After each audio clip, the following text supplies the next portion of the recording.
Welcome to the Dyslexia channel. My name is Bill Madigan and I'm going to be your host. The goal of this channel is to provide you, the viewer, with practical information about dyslexia, how it affects those you love, and what you can do to minimize its impact.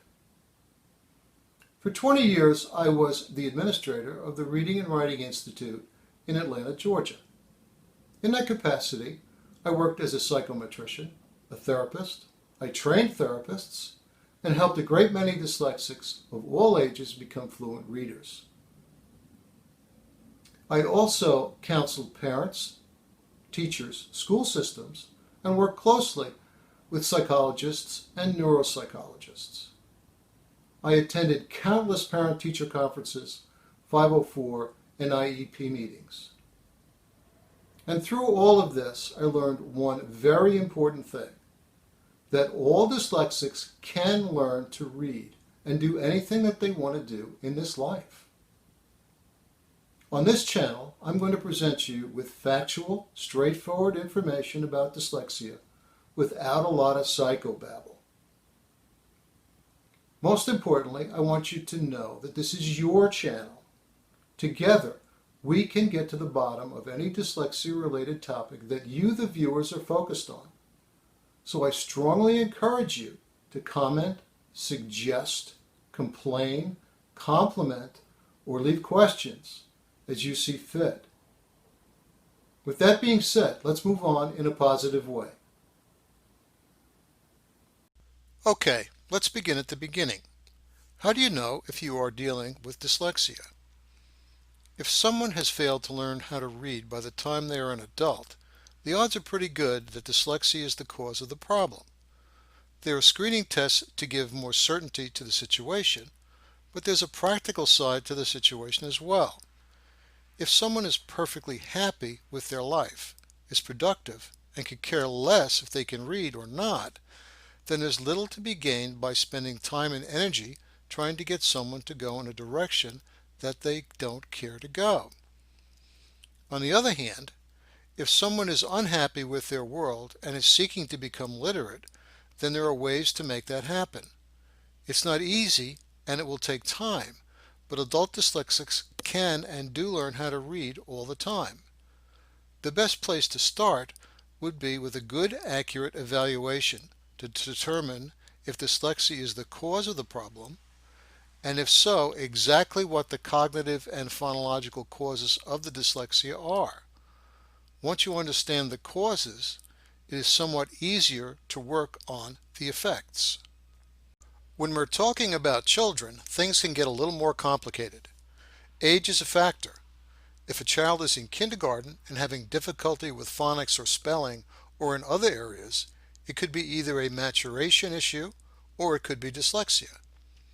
If you have deep pockets and time, you could take the child to a psychologist and have a screening done using specific tests, and then have those tests repeated every 6 to 12 months to see how the child's skills are maturing. Over time, a pattern will appear that will help to narrow down the problem. You'll find a link to a detailed listing of dyslexia characteristics by grade in the description section below, courtesy of MD for Reading. By the midpoint in the first grade, non-dyslexic children will possess the cognitive and phonological skills needed to learn how to read. If a child is still struggling at this point, there is reason for concern. Remember, school systems will try to teach a child to read in grades K through 2. Then the child is expected to read to learn. A child halfway through the first grade can receive a very sophisticated evaluation, and it is possible to tell everything about how a child is processing written information. This evaluation should tell you in detail if dyslexia is the cause of the reading problem, and if so, what the specific causes of the dyslexia are and how the child is being affected. It's never enough to just know the child is a struggling reader and is diagnosed as a dyslexic. If you don't know what is driving the condition, it is difficult to impossible to do anything to turn the situation around. If you would like to know specifically what tests are recommended for your child, leave us a comment below with the child's age and grade, and I will get information for you. Please do not leave any confidential data. Another very important factor is intelligence. The higher the intelligence of the child, the harder it can be for the layman to see what is going on. Couple this with a high emotional quotient or emotional intelligence, and dyslexia can go undetected for quite some time. For example, if a child has a high IQ and a high EQ, but lacks the skills needed for reading, they will have a greater capacity to compensate for weak skills and mask their dyslexia. This is instinctive because children just want to be like all the other children, so they will try to blend in. The higher the intelligence, the greater their ability to do so. Intelligence is also a factor in diagnosing dyslexia, and both a verbal, nonverbal, and overall IQ should be established. Cognitive and phonological skills and reading abilities should be commensurate with the IQ. For example, if a child has an IQ of 110, that child's reading and memory should have a standard score in the 110 range. Every dyslexic is somewhat different from the next one. Also, there are many types of parents and a vast number of family situations. In my career, I have spoken to thousands of parents who have suspected that their child was dyslexic. In fairness, the parents who call me are not asleep at the switch, and more often than not, they instinctively know there is something wrong, but they just can't put their finger on what it is. I always counsel parents to trust their instincts. Nobody knows your child better than you do, and nobody has the child's best interest at heart like a parent. I also counsel parents to avoid denial at all costs, but to be skeptical of what they hear about dyslexia and dyslexics. It can't be stressed enough that every dyslexic is different, and what works for one person will probably not work for another. Here's a quick tip. There are many different types of memory: visual, auditory, sequential, immediate, short-term, and long-term, as well as working memory, just to mention a few. Dyslexics often struggle with memory.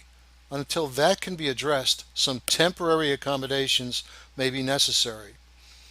You notice that I said temporary. All accommodations should be temporary and only used until a weakness can be addressed properly. For example, if you tell a dyslexic youngster to go upstairs, pick up all your dirty clothes and put them in a hamper, pick up your shoes and make your bed, the odds of all that happening are pretty slim. Instead, you need to do the following. Tell the child you are both now going to clean their room.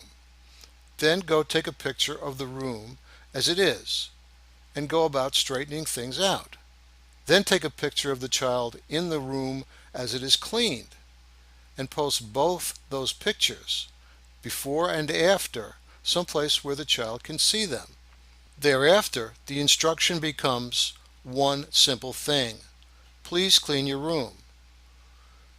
This principle holds true for any set of multi-step directions. Send us a specific question if you want an example. Well, that concludes the first video in this series. I hope you were able to gather some valuable information. Remember, this is your channel, so comment and ask questions. I'll be sure to address them as quickly as possible. Stay tuned for the second video, in which we're going to investigate whether dyslexia is a learning disability or a teaching disability. I look forward to seeing you again soon.